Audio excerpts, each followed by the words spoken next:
guys, welcome back here to the Hillside. As you can see, we are in the backyard. It is springtime. It is no better time to get out and start doing some yard work after a long winter hiatus. So what I went and did is I went and bought this electric mower. Now, you might want to know why I bought this electric mower when I already have a perfectly good gas-powered 21-inch name brand mulching mower that's super awesome, does an amazing job. Okay, so let me go ahead and show you why my number one reason for buying this electric mower was right now. In case you haven't noticed, I do live on a hillside. So my house is here, my garage is down there, down another flight of stairs, and I have been having to carry my actual heavy gas-powered mower up 3 flights of stairs to not only mow the front yard, the side yard, and then back here to the backyard on 3 separate levels. And you know what? I'm not getting any younger, and it's not getting any easier. Okay, so this mower, it probably weighs 10, 15 pounds. Take the battery out, it weighs even less. Carrying this up and down the stairs is not a problem whatsoever. So if you have an area that you have to get to, you're tired of lugging a heavy gas-powered mower around, consider getting this electric mower just like this.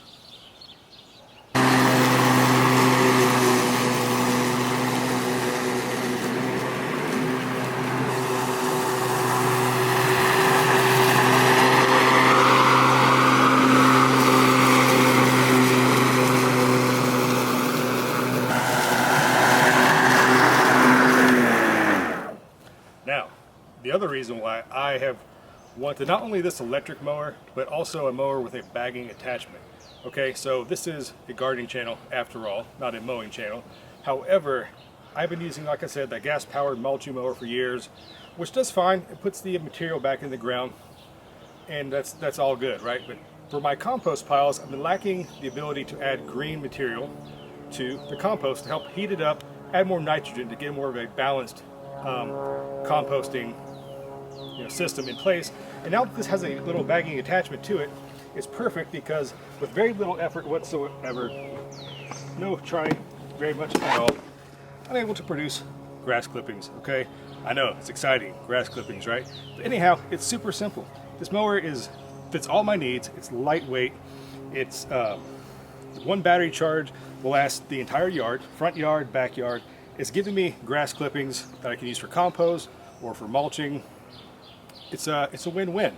So what are some of the drawbacks and downsides to owning an electric mower? Let's talk about that next. All right, so what are some of the drawbacks for this little this mower?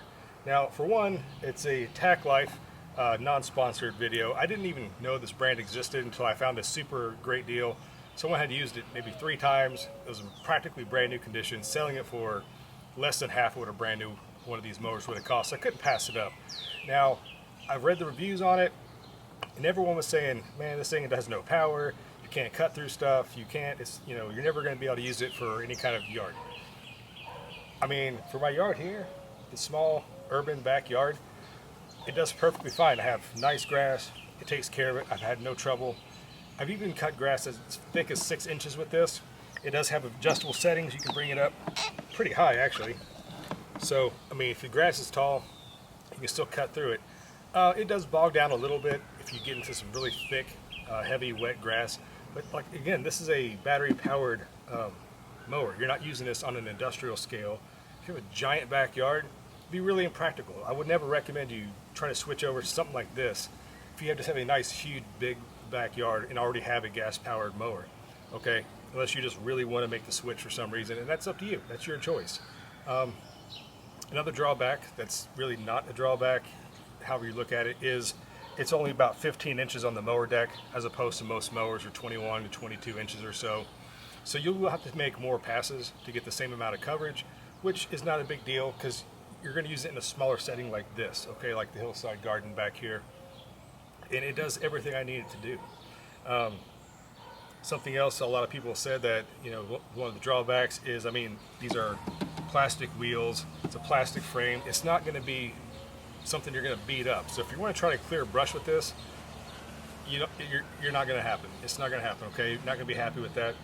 So yes, if you have just grass, a nice spot like this, it's going to do just fine. I carry this up and down the stairs with one hand. It's not that big a deal. as opposed to trying to lug this giant gas powered thing up and down the stairs. It just is not good. It's not good for your knees, not good for your back. Trust me, it gets really old, especially in the summer when it's like 95 degrees and humid. That's not what you want to be doing. Okay, so that's why I chose this mower. I got a good deal on it, and it does everything I need it to do. I've added so much organic matter to my compost. I've been able to cut the grass. It goes down to, I think, like an inch, maybe at the lowest setting. So the grass you can cut as low as you want. It goes up to maybe 3 inches or so you can get nice high spots if that's what you're into. But yeah, the drawback may be the battery. I did this when I was at the farm doing some kind of heavier grass collection. So I was using it to mulch around the raspberry row I have up there. You get, I think, 7 bags full. So all the way to the top, all the way full. I think I calculated about 7 bags worth of, there's somebody else mowing too. About 7 full bags of this grass clippings before the motor and the batteries is going to die and recharge it up. So there is that limitation as well. But like I said, this is not used for a farm. This is not for a large property. For a small backyard, this is perfect for me. So that's why I got it.